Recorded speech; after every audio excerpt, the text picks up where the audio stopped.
November is finally here, and that's right, it's another big month for Switch. Remember when the Wii U had trouble getting third-party developers to even put their games on the system? Now we have so many games that we don't even know what to do with them. I have so many games that I'm playing right now, like that I'm just in the middle of and that I've put behind me because another new game is just right around the corner. So to help with some of our excessive spending, we've done a little bit of research. I'm Zion from Nintendo Life, and today we're going to be taking a look at 13 games releasing on the Nintendo Switch in the month of November that we think are going to be worth your time and money. But only time will tell, right? We're just going to have to wait for those reviews. Starting off the month on the 5th is the crossover you wouldn't believe existed if it were still the 1990s. We're talking about Mario and Sonic at the Olympic Games, Tokyo 2020. Now these titles have always been above average, sort of minigame compilations, if you will, but this new entry is packing in a ton of new features that might make you want to take a second look. It features a handful of new sports, including skateboarding, surfing, and karate, just to name a few, plus a brand new set of 2D events that call back to the days of the NES and Sega Master System. Plus, the brand new story mode sounds pretty ridiculous. Mario, Sonic, Bowser, Dr. Robotnik, and a couple Toads or something all get sucked into a video game console. Like, what is this? Travis Strikes Again? But honestly, it sounds kind of fun. It's nice that they're actually putting something like this, like an actual story mode, into the game because it gives more reason for single player play. Like, playing the minigames by yourself isn't as much fun as playing them with a group. So you know, this one really could surprise all of us. Also launching on the 5th of November is the Lord of the Rings adventure card game, a PvE cooperative digital card game that's based on the best-selling game from Fantasy Flight.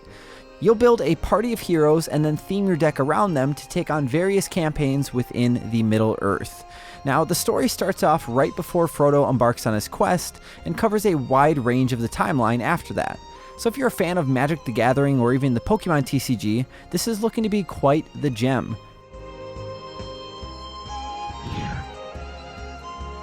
Capping off the 5th is the Madden of Dance, Just Dance 2020. Now, this franchise hasn't really done a whole lot to innovate over the years, but if you like the idea of getting up off the couch and forcing your family or significant other to bust a few moves with you in front of the TV, then I see no better way to do it. This 2020 edition features 40 tracks by some of today's hottest artists, like, let's see here, Lil Nas X, DJ Snake, Pinkfong, and Panic at the Disco. Okay, I know Panic at the Disco. Yeah, I'm getting old, aren't I? And look out, Wii players, because don't think Ubisoft forgot you. No. Just Dance 2020 is also coming to the Wii. Now, I know the install base of the Wii is huge, but how many copies can they actually expect to sell in the system? Like, how many people have their Wii hooked up in their living room and are still actively playing it over something else? Like, I mean, sure, I have tons of Wii games and I'll play them from time to time, but I'm just actually curious. And then if we jump a few days ahead, we've got ourselves a game called Head Snatchers, a frantic party game for up to 4 players that looks to be riffing off some of the fuel found in Gang Beasts and Human Fall Flat. Your main objective is to knock down and remove the heads of your enemies or your friends as quickly as possible. But then, the goal could be one of many different things. Depending on the level, you may have to be the first to bowl said head down a lane, knocking down your respective pins. Or maybe you have to feed the most heads to a shark. Or it could be as simple as flushing the head down a toilet and pulling the lever. I had no idea this game existed until I started doing research for this video, but now I honestly can't wait.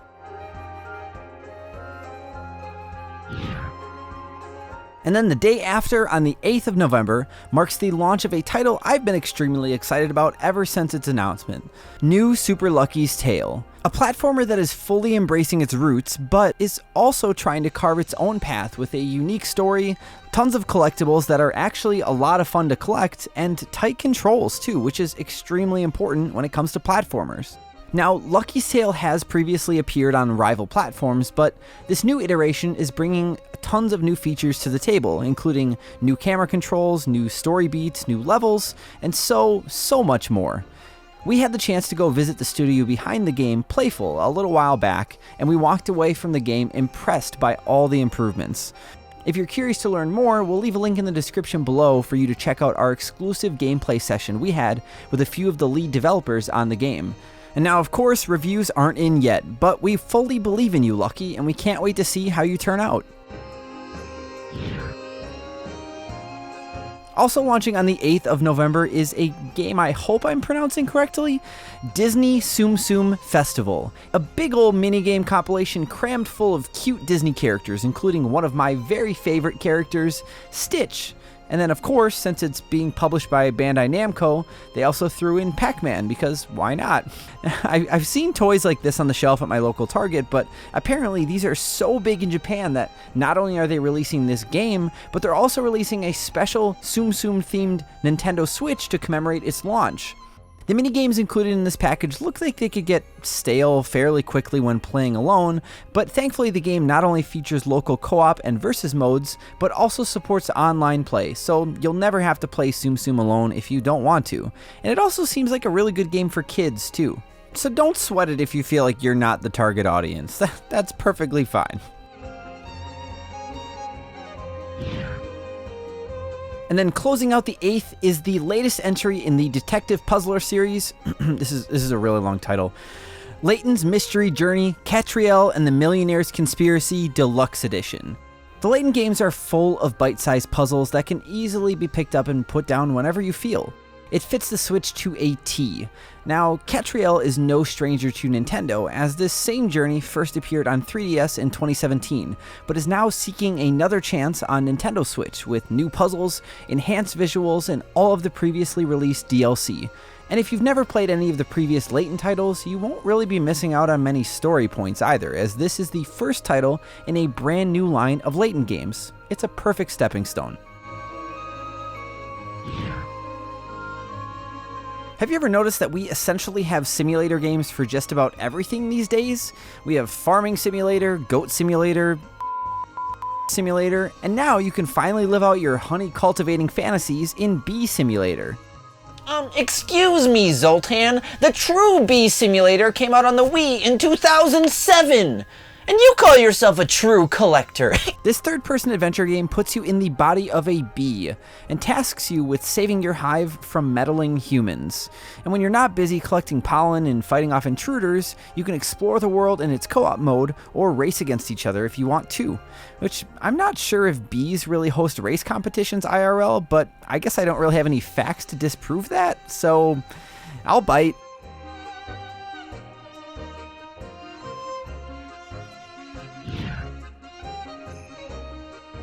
And then also launching on the 12th brings us the first season of this new stealth adventure game, Thief of Thieves. Based on co-creator of The Walking Dead, Robert Kirkman's best-selling comic, you take the role of Celia, who's found herself across the country working with a brand new team of thieves to work on a big job. She must go through the ranks to prove her worth, but her success all lies in your skills as a thief and the decisions that you make. This title seems to be channeling some real Telltale vibes with not only its art, but also its choose-your-own-adventure aspects. So if you missed those style games, which there are a couple on the Switch, you might find some new love with Thief of Thieves. Then venturing forth onto the Switch a few days later on the 14th is a brand new action-adventure title, Sparklight. Now, it might just be me, but it makes me think maybe this would be what a 2D Breath of the Wild would actually look like. It does feature many procedurally generated areas, but there are tons of bosses to take on, collectibles to hunt down, and gear to upgrade. And the Switch is no stranger to 2D adventure games, but the artists have definitely done their job to make Sparklight stand aside from the rest. Is it almost finally time? In a matter of weeks, on November 15th, we'll finally have our hands on Pokemon Sword and Pokemon Shield. Now, this is the 8th generation. Can you believe that? 8 generations of Pokemon. Now, of course, you can't look up Pokemon online these days without hearing about some new controversies or problems with Sword and Shield, but honestly, with all the minor improvements we are getting, like the ability to explore the new wild area with a friend, or the customization offered for your trainer, and just the fact that we're getting new Pokemon in general, the closer we get, the more stoked I become. It is hard to see how so many other titles have taken a leap of faith on Switch to try something new, and then see Pokemon stay on the same sort of beaten path. But, you know, even if this generation suffers from some flaws here and there, at least we'll always have a bunch of new Pokemon to love. Because at the end of the day, it's worth weighing in the positives too.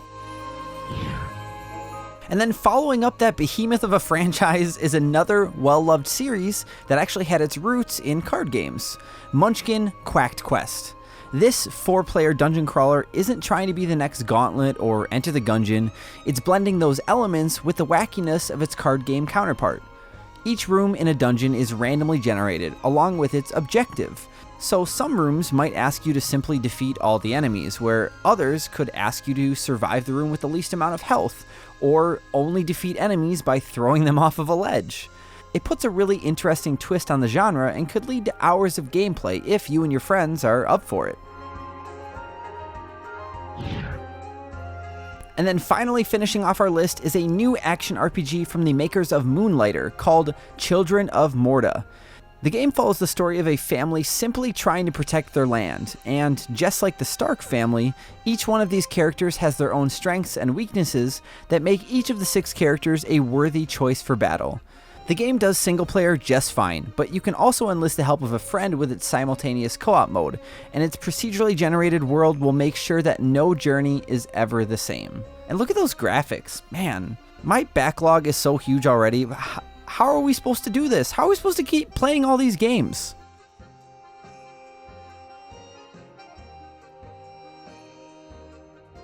And there you have it, just a handful of games releasing on the Switch in the month of November. Feel free to let us know in the comments down below which of these games you're most excited to get your hands on, and if we missed any games from our list. If there's anything that you think we should have put on here, let us know. I'm dying to get my hands back on New Super Lucky's Tale. I'd been meaning to play it when it came out on Xbox, and I bought it and just I barely turn on my Xbox, so getting me to play anything on there is difficult. But now that it's on Switch with a whole ton of new features and updates and things, I finally have a real solid way to play the game.